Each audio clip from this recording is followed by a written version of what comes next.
Online पर electronics products की best deal ढूंढ रहे हो तो उल्लासनगर शिवाजी चौक पर मिलेगी सबसे सस्ती डील सिर्फ महालक्ष्मी सेल्स पर।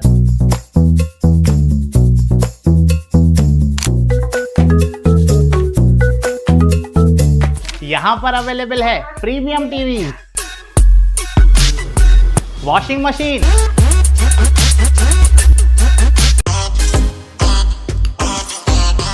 फ्रिज में भी बहुत सारे ऑप्शंस मिल जाएंगे, double door and single door में भी। एसी, एयर कूलर, डिजी कूलर, डीप फ्रीजर, आटा चक्की, laptop, water purifier, home theatre, inverter, batteries. Best offers के लिए विजिट कीजिए महालक्ष्मी सेल्स, शिवाजी चौक, उल्लासनगर 3। उल्लास विकास को YouTube पर सब्सक्राइब करें और बेल आइकन को भी दबाएं। तालियां हो जाए हमारे बोलिए मुख्य अतिथि। बोलिए आयो लाल चौ जय झूलेलाल। दाड़ो सुट्टो। विश्व सिंधु फाउंडेशन के अध्यक्ष श्री गुरमुख जागवानी जी, लोकसभा सांसद और हमारे बहुत ही डायनेमिक सांसद श्री शंकर लालवानी जी और डॉक्टर राजू मनवानी जी, श्री बांसदेव देवनानी जी, स्पीकर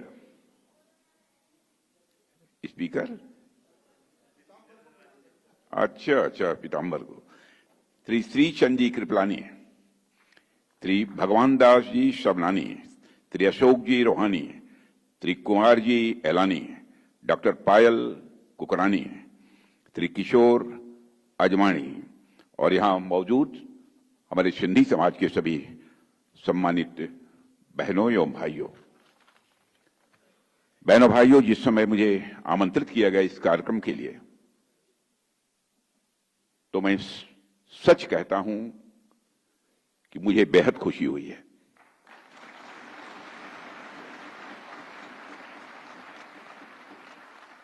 सिंधी समाज का आज से नहीं वर्षों से मेरा बहुत ही नजदीकी रिश्ता रहा है, अपनापन का रिश्ता रहा है, क्योंकि हमारा जो संसदीय निर्वाचन क्षेत्र है, उस संसदीय निर्वाचन क्षेत्र लखनऊ में भी बड़ी संख्या में हमारे सिंधी समाज के लोग रहते हैं। मैंने लखनऊ में देखा है कि जब भी कोई राष्ट्रीय स्तर का कोई कार्यक्रम हो, आयोजन हो अथवा कोई अभियान हो, बढ़ चढ़कर उसमें अपनी भागीदारी यदि कोई सुनिश्चित करता है तो हमारे सिंधी समाज के लोग करते हैं। आज मैं जब आप सबके बीच यहां पर खड़ा हूं, इस मंच पर आते ही मुझे याद आई श्रद्धेय संत आसुराराम जी महाराज की। हमारे लखनऊ में रहते थे, प्रायः मैं जाता था तो उनका दर्शन करता था, लेकिन विधि का विधान है, जो आया है उसे शरीर त्यागना ही है। अब वो हमारे बीच नहीं रहे, मैं आप सबके बीच अपनी तरफ से भी उन्हें श्रद्धांजलि अर्पित करता हूं। साथियों, आप सबके बीच इस कार्यक्रम में उपस्थित होकर सचमुच मुझे बेहद खुशी हो रही है।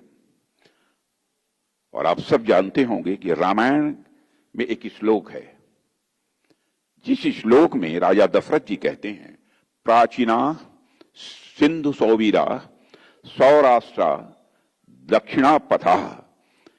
इस श्लोक से साफ हो जाता है कि सिंधु प्रदेश राजा दशरथ के राज्य का हिस्सा था। और इस श्लोक से यह भी साफ हो जाता है कि सिंधु प्रदेश राजा दशरथ जी के राज्य का हिस्सा था और सिंध वह क्षेत्र भी है जहां वेद ज्ञान सबसे पहले आया। ओम का उच्चार भी यहां सबसे पहले हुआ है। यही इसकी विशेषता है। भारत देश की सनातन संस्कृति में मैं जानता हूं कि हमारी सभ्यता की शुरुआत सप्त सिंधु के रूप में जानी जाती है। जहां मां गंगा को हमारी संस्कृति में सबसे पूज्य माना गया है, वही सिंधु नदी तो भारतीय अस्मिता की सबसे बड़ी प्रतीक मानी जाती है। और आप में से कई लोग इस बात को जानते होंगे कि दूसरे देशों में भारत की पहचान ही सिंधु नदी से की जाती है, जिसे रोमन लोगों ने इंडस रिवर कहा है। भारत के बारे में जिस पश्चिमी इतिहासकार ने लिखा है उसका नाम है मेगास्थनीज और उसकी किताब का नाम है इंडिका। यानी भारत की कल्पना आप सिंधु नदी के बिना तो कर ही नहीं सकते। भारत के विभाजन के कारण मेरे साथियों सिंधु नदी का एक बड़ा हिस्सा आज तो पाकिस्तान में चला गया है। पूरा सिंध प्रांत ही आज पाकिस्तान में है, मगर इसका अर्थ यह नहीं है कि सिंधु सिंध है और सिंधी समाज का महत्व हमारे लिए आज कम हो गया है। इसका यह मतलब नहीं है। हमारे लिए उनका महत्व आज भी उतना है जितना हजारों साल पहले था। और यही कारण है कि साल 2005 में सुप्रीम कोर्ट ने हमारे राष्ट्रगान से सिंध शब्द निकालने की याचिका को खारिज करते हुए कहा था कि सिंध शब्द केवल एक भौगोलिक स्थान से जोड़कर नहीं देखा जाना चाहिए, क्योंकि यह शब्द भारत और सिंधी समाज की सांस्कृतिक पहचान से पूरी तरह जुड़ा हुआ है। आज भी हम लोग बड़े गर्व से गाते हैं पंजाब, सिंध, गुजरात, मराठा, और आगे भी गाते रहेंगे, सदैव गाते रहेंगे। जब तक हमारा अस्तित्व है तब तक हम गाते रहेंगे।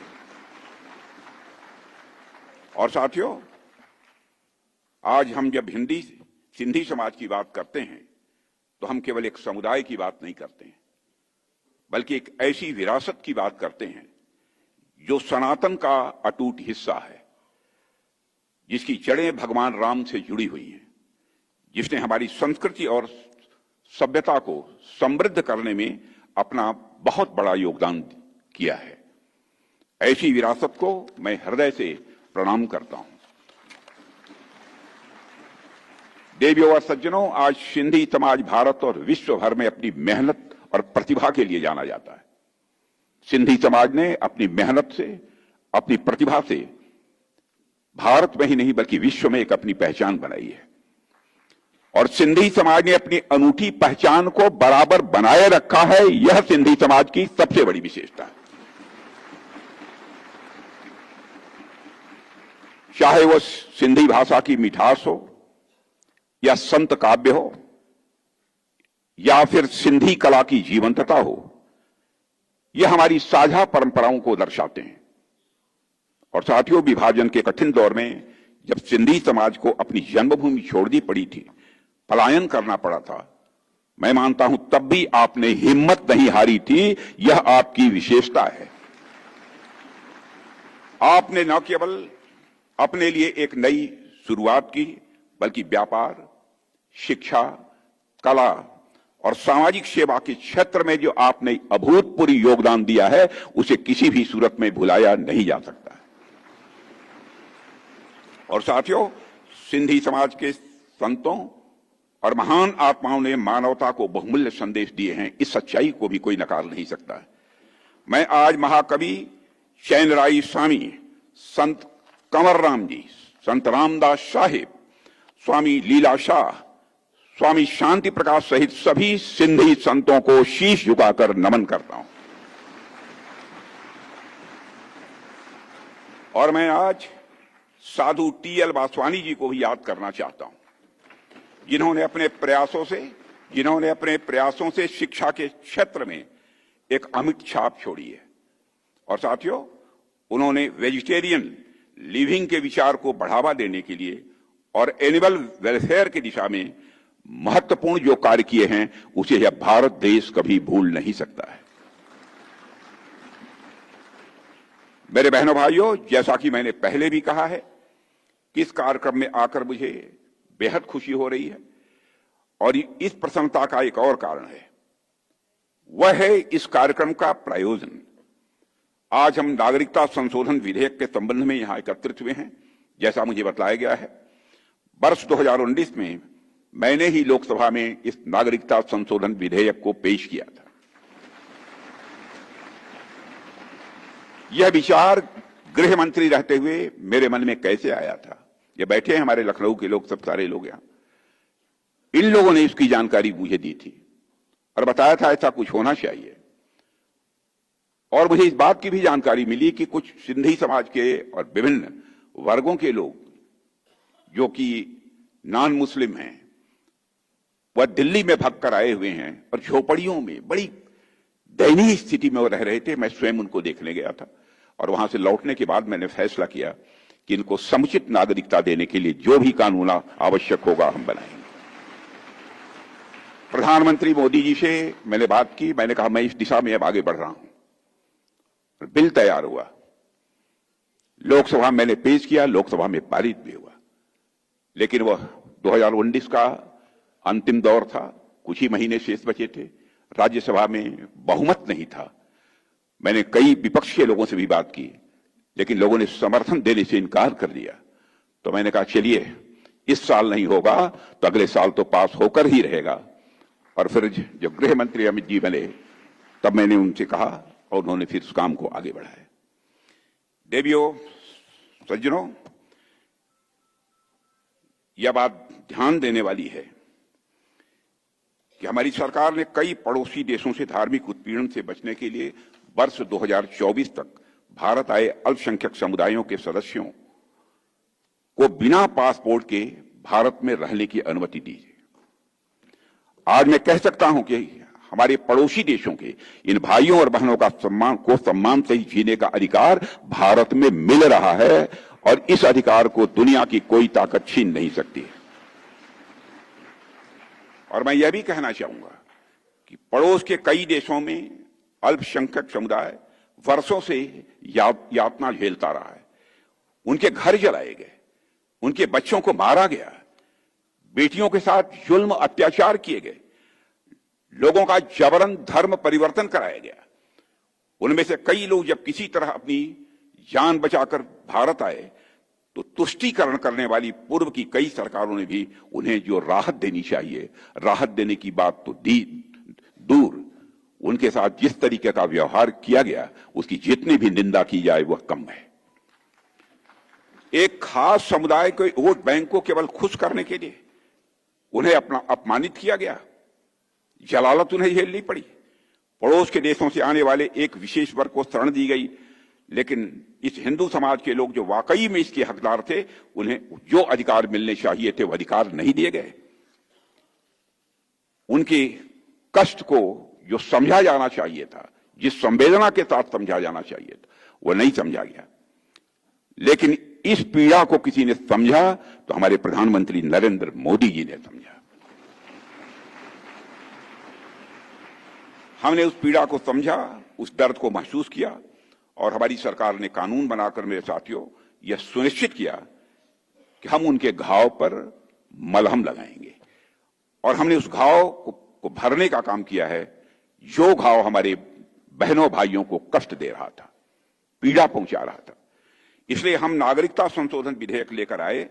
अगर मैं सिंधी समाज की बात करूं यहां पर, तो सिंधी लोग सिंधु घाटी सभ्यता के वंशज हैं, जिसे इतिहासकार आज विश्व की सबसे प्राचीन सभ्यताओं में से एक मानते हैं। ऐसे लोग लंबे समय तक सेकंड क्लास सिटीजन, द्वयम दर्जे के नागरिक की तरह जीवन जिए, यह अन्य किसी को मंजूर हो सकता है, लेकिन हम लोगों को किसी भी सूरत में यह मंजूर नहीं था। भगवान झूलेलाल जी ने इस सौभाग्य को हमें दिया, मेरे बहनों भाइयों, कि हम अपने बहनों और भाइयों के लिए यह शुभ कार्य कर पाए। और एक बात मैं बहुत स्पष्ट कर देना चाहता हूं, जो इनविटेशन लेटर मुझे मिला था उसमें कहा गया था कि सिंधी समाज के लोग मेरा आभार व्यक्त करना चाहते हैं, यह लिखा हुआ था, धन्यवाद देना चाहते हैं। लेकिन मेरा मत यह है कि यह कानून कोई आपके ऊपर एहसान नहीं था, आपके ऊपर यह कोई उपकार नहीं था, यह हम सबकी नैतिक जिम्मेदारी थी, हमारे सरकार की नैतिक जिम्मेदारी थी। यह मानवीय कार्य था, यह एक मानवीय कार्य था, यह एक संवेदना का कार्य था, जिस कार्य को हम लोगों ने किया है। ऐसा समाज जो देश के लिए और अपनी मातृभूमि के लिए हमेशा खड़ा रहा है, जिसके नीयत के ऊपर सवालिया निशान कभी नहीं लगा है, जिसने स्वाधीनता संग्राम में अपना अनमोल योगदान दिया है, जिस समाज के पुरुषों और महिलाओं ने भारत की स्वतंत्रता के लिए संघर्ष किया है, जिस समाज के बहुत से व्यापारियों ने नेताजी सुभाष चंद्र बोस और इंडियन नेशनल आर्मी को अपना समर्थन दिया था, उस समाज के लोगों के प्रति हमारा दायित्व है कि चाहे जैसे भी हो, जो भी करना हो, वह सम्मान के साथ अपनी जिंदगी जिए। ये हम सबकी जिम्मेदारी बनती थी और उसी जिम्मेदारी का हम लोगों ने निर्वाह किया है। मेरे बहनों भाइयों, मैं जानता हूं सिंधी समाज के लोगों ने बहुत सारे कष्ट सहे हैं और सिंधी समाज के लोगों ने हमेशा अपनी मातृभूमि के लिए बलिदान दिया है। मैं आज हेमू कालानी जी को भी यहां याद करना चाहता हूं, जिन्हें भारत छोड़ो आंदोलन के दौरान गिरफ्तार किया गया था, उन्हें मौत की सजा सुनाई गई थी। सिंध के लोगों ने दया याचिका दायर की और ब्रिटिशर्स ने इसे मंजूर किया, लेकिन उन्होंने शर्त रखी कि हेमू कालानी जी को अपने साथ के क्रांतिकारियों के नाम उजागर करने पड़ेंगे, लेकिन हेमू कालानी जी ने इसे साफ इनकार कर दिया था। यह थी एक नेशनल स्पिरिट, यह थी एक राष्ट्र भक्त की प्रखर भावना। और हेमू कालानी जी को 21 जनवरी 1943 को फांसी दे दी गई थी। आप कल्पना कीजिए कि उस समय वह केवल 19 वर्ष के थे। 19 वर्ष के युवा के अंदर किस प्रकार से प्रखर राष्ट्रीय स्वाभिमान की भावना थी, क्या देशभक्ति का जज्बा था उस जवान का, क्या मातृभूमि के लिए उस नौजवान का प्रेम था। यह दुर्भाग्य की बात है कि उस क्रांतिकारी के बारे में लोगों को जिस हद तक की जानकारी होनी चाहिए वह जानकारी नहीं है, और बहुत कम लोग हैं जिन्होंने उनके बारे में पढ़ा है, बहुत कम लोग हैं जिन्होंने उनका नाम सुना है। मैं हेमू जी को सादर नमन करता हूं, जिन्होंने भारत के स्वतंत्रता संग्राम में अपना योगदान दिया है।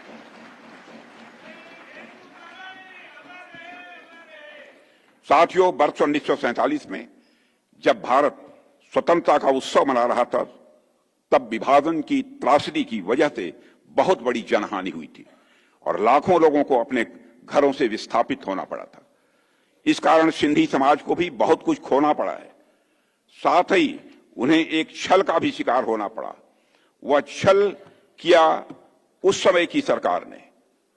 पार्टीशन के समय कांग्रेस ने सिंध के लोगों को भारत आने के लिए मना किया। पार्टीशन के समय सिंध के लोगों को आने के लिए उन्होंने मना किया, जबकि उन लोगों को पता था कि सिंध में हिंदू माइनॉरिटीज को कितना खतरा था। भारत के विभाजन की घोषणा के तुरंत बाद अखिल भारतीय कांग्रेस समिति ने 14 जून को दिल्ली में एक बैठक बुलाई और उस बैठक में सिंध, पंजाब और बंगाल के हिंदुओं और सिखों ने विभाजन के विचार का विरोध किया था। उन्होंने इस बैठक में विभाजन के खिलाफ मतदान भी किया था और यह भी मांग की थी कि उसकी सुरक्षा के लिए प्राविधान किए जाएं। हालांकि कांग्रेस के उच्च नेतृत्व ने उनकी मांगों को अनदेखा कर दिया था। उस समय ऐसे समय में राष्ट्रीय स्वयंसेवक संघ ने सिंधी समाज की बेहद मदद की थी। मैं समझता हूं कि सिंधी समाज उसे नहीं भुला सकता है। संघ ने हिंदू समाज के लोगों को सेल्फ डिफेंस ट्रेनिंग भी दी थी और 1943 से लेकर 1947 तक संघ के तत्कालीन सरसंघ चालक श्री गोलवलकर जी ने कई बार सिंध का दौरा भी किया था। वे सिंध के सभी प्रमुख शहरों में गए थे और वहां के प्रमुख हिंदू और सिंधी नेताओं, व्यापारियों, वकीलों और शिक्षाविदों से मिले। और जब अगस्त 1947 के प्रारंभ में उन्होंने कराची का दौरा किया तो लाखों की संख्या में सिंधी हिंदुओं ने उनका स्वागत किया था। इस दौरान संघ से सिंधी जुड़ाव स्वाभाविक रूप से बढ़ा था। और साथियों, भारतीय जनता पार्टी हमेशा से सिंधी समाज के लोगों और उनकी संस्कृति के पक्ष में खड़ी रही है और भविष्य में सदैव खड़ी रहेगी। और बहुत कम लोगों को यह बात याद है कि सिंधी भाषा को 8वीं अनुसूची में शामिल करने के लिए श्रद्धेय अटल बिहारी वाजपेयी ने बहुत ही प्रयास किए थे। और वर्ष 1957 में जब अटल बिहारी वाजपेयी पहली बार लोकसभा के सदस्य चुने गए थे तो उन्होंने एक गैर सरकारी विधेयक भी संसद में पेश किया था, जिसमें उन्होंने सिंधी भाषा को संविधान की 8वीं अनुसूची में शामिल करने की मांग की थी। लेकिन श्रद्धेय अटल बिहारी वाजपेयी जी के द्वारा पेश किया गया यह बिल संसद में विरोध के कारण पारित नहीं हो पाया था। वर्ष 1967 में जब लोकसभा में सिंधी भाषा को 8वीं अनुसूची में शामिल करने के लिए बिल आया तो श्रद्धेय अटल जी ने इसका समर्थन करते हुए कहा था, मैं उनका कोट आपके सबके सामने रखना चाहता हूं, जो अटल बिहारी वाजपेयी जी ने कहा था, सिंधी में भारत की आत्मा बोलती है, सिंधी में भारत की आत्मा बोलती है। सिंधी का रक्षण और विकास हमारे देश के सांस्कृतिक विकास का ही एक अंग है। मैं हिंदी भाषी हूं, लेकिन सिंधी मेरी मौसी है और मैं सिंधी का उतना ही आदर करता हूं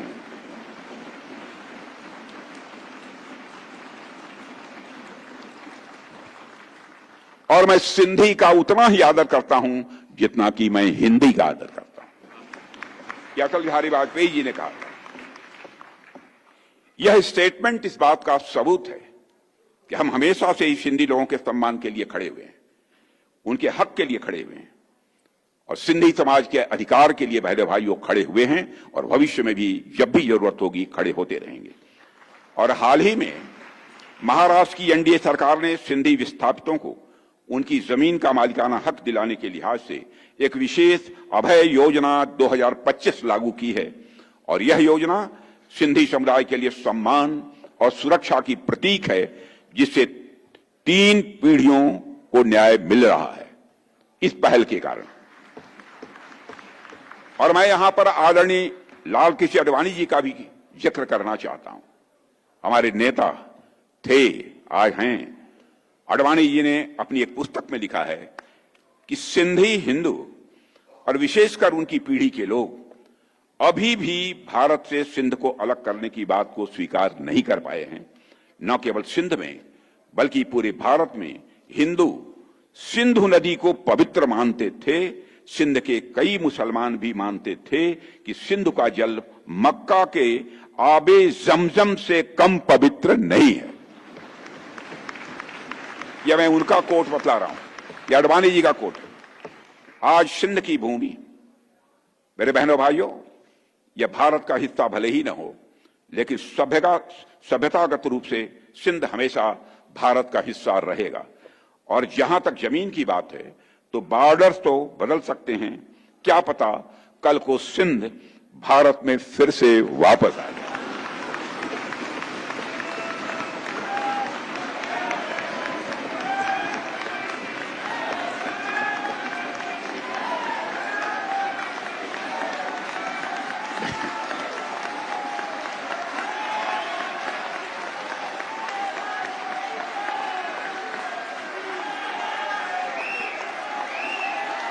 लेकिन सिंध के हमारे लोग लेकिन सिंध के हमारे लोग जिन्होंने सिंधु नदी को पवित्र माना है, हमेशा हमारे वो अपने रहेंगे, वो चाहे कहीं भी हों, हमेशा अपने रहेंगे। मेरे बहनों भाइयों, अगर हम इतिहास को देखें तो पाते हैं कि सिंधी लोगों ने भारत की अर्थव्यवस्था में बहुत बड़ा योगदान किया है। अभी लालवानी जी कह रहे थे ना, कौन नहीं जानता इस सच्चाई को।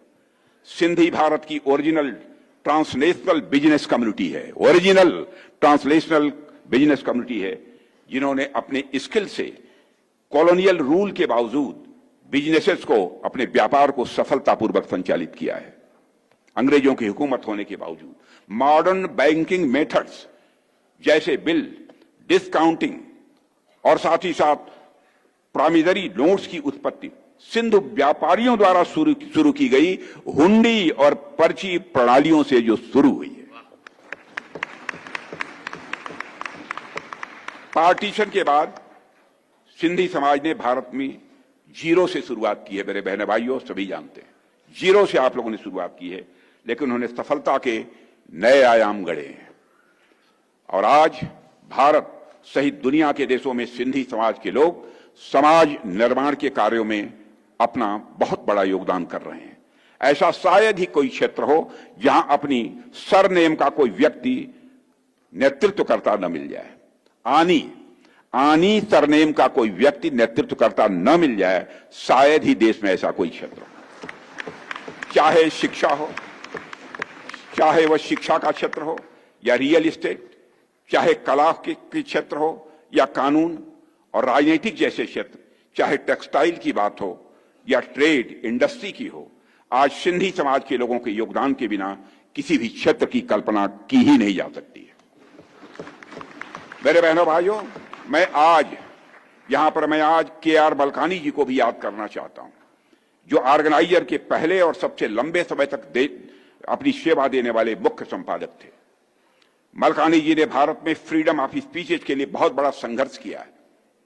जब पंडित जवाहरलाल नेहरू ने first amendment act locker freedom of speech को कुचला, तब मलकानी जी ने इसका मुखरता से विरोध किया था। वह मलकानी जी भी सिंधी थे और बाद में जब इंदिरा जी ने आपातकाल घोषित किया था, तब मलकानी जी गिरफ्तार होने वाले पहले व्यक्ति भी माने जाते हैं। वह वही सिंधी थे। महान स्वतंत्रता सेनानी आचार्य जे.बी. कृपलानी जी भी सिंधी समाज से आते थे। जे.बी. कृपलानी जी भी सिंधी महासमाज से आते थे। उन्होंने भी फर्स्ट अमेंडमेंट एक्ट का जमकर विरोध किया था। यानी यह भी कहा जा सकता है कि सिंधी समाज की संविधान की रक्षा करने में बहुत ही महत्वपूर्ण आपकी भूमिका रही है। संविधान की रक्षा करने में, देश के निर्माण में भी आपकी बहुत ही महत्वपूर्ण भूमिका रही है। मेरे बहनों भाइयों, मैं आज प्रोफेसर राम पंजवानी जी को भी याद करना चाहता हूं, जिन्हें सिंधी कम्युनिटी का कल्चरल एम्बेसडर, सांस्कृतिक दूत माना जाता है। वे न सिर्फ एक महान लेखक बल्कि सिंधी साहित्य एवं संस्कृत के सच्चे उपासक थे। मेरे बहनों भाइयों, सिंधी समाज अपने बिजनेस स्किल्स के लिए भी भारत में ही नहीं बल्कि दुनिया के दूसरे देशों में भी जाना जाता है। यह बात मैं इसलिए कह रहा हूं, जब मैं दुनिया के दूसरे देशों में जाता हूं और इंडियन डायस्पोरा के साथ हमें इंटरेक्शन करने का जो अवसर प्राप्त होता है, इस चीज को मैं वहां भी देखता हूं। व्यापार के बिना अर्थव्यवस्था किसी भी सूरत में विकसित नहीं हो सकती है और हमारी सरकार ने व्यापार और व्यापारियों के जीवन को सुगम बनाने के लिए कई महत्वपूर्ण काम किए हैं। जन विश्वास के पहले संस्करण में लगभग 200 छोटे अपराधियों को अपराध की श्रेणी से बाहर कर दिया गया था और दूसरे संस्करण में 300 से ज्यादा छोटे अपराधों को अपराध की श्रेणी से बाहर कर दिया गया है। हमारी सरकार ने किया है। आज भारत में ट्रेडर्स और व्यापारियों को भी एक नया आत्मविश्वास मिला है। यह मैं विश्वास के साथ कह सकता हूं। आप जीएसटी कानून और हाल ही में किए गए जीएसटी रिफॉर्म्स को ही ले लिए और इससे ईज ऑफ डूइंग बिजनेस को बढ़ावा मिला है और आम लोग और छोटे व्यापारियों सहित सभी के लिए आज का जीवन बेहद आसान हो रहा है। हमारी सरकार ने, मेरे बहनों भाइयों, ऐसी नीतियां भी बनाई हैं जिन्होंने व्यापार करने को सुगम बना दिया है और हमने 40,000 से ज्यादा कंप्लायंसेस को पूरी तरह से खत्म कर दिया है। कई कानूनों को डीक्रिमिनलाइज कर दिया है और मेरा विश्वास है कि हमारे द्वारा किए जा रहे सारे रिफॉर्म्स की नींव के बल पर ही यह हमारा भारत, जिसे लालवानी जी कह रहे थे, यह विकसित राष्ट्र बनकर रहेगा। दुनिया की कोई ताकत नहीं रोक सकती। आज टॉयज से लेकर खिलौने, टॉयज से लेकर टैंक तक भारत सब कुछ बना रहा है। भारत बना ही नहीं रहा है यह टैंक, बल्कि भारत दुनिया के देशों को एक्सपोर्ट भी कर रहा है।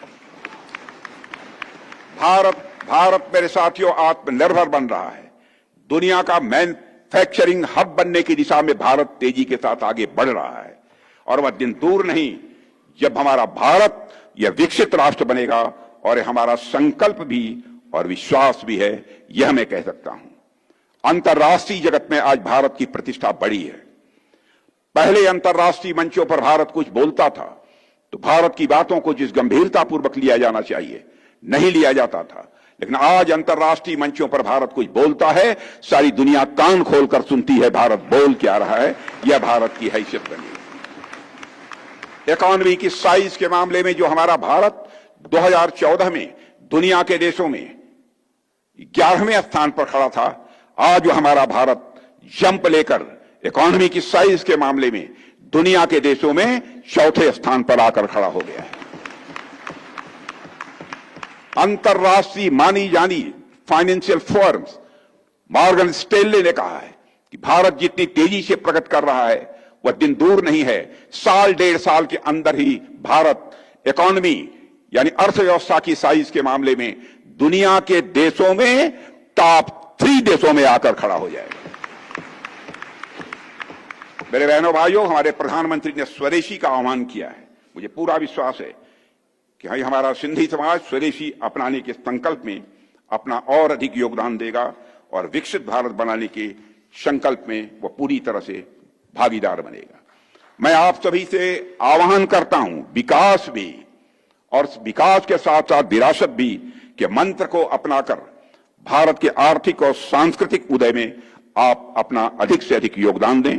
और इसके लिए यह भी आवश्यक है कि हमारी नई पीढ़ी को सिंधी भाषा, संस्कृति, यह सब और मूल्यों से आप उन्हें जोड़ें।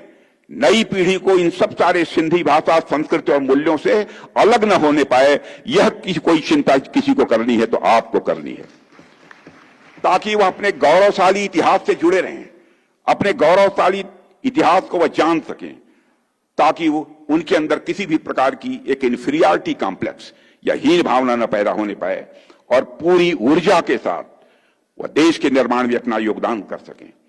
इसी विश्वास के साथ भारत की प्रगति, भारत की उन्नति में अपना योगदान आप देते रहेंगे, यही अनुरोध करते हुए और पुनः आप सभी का अपनी तरफ से भी अभिनंदन करते हुए और भारत ही नहीं विश्व में रहने वाले सिंधी समाज के सभी लोगों का इस अवसर पर अभिनंदन करते हुए अपना निवेदन समाप्त करता हूं। आप सबको बहुत बहुत धन्यवाद। विलास विकास को YouTube पर सब्सक्राइब करें और बेल आइकन को भी दबाएं।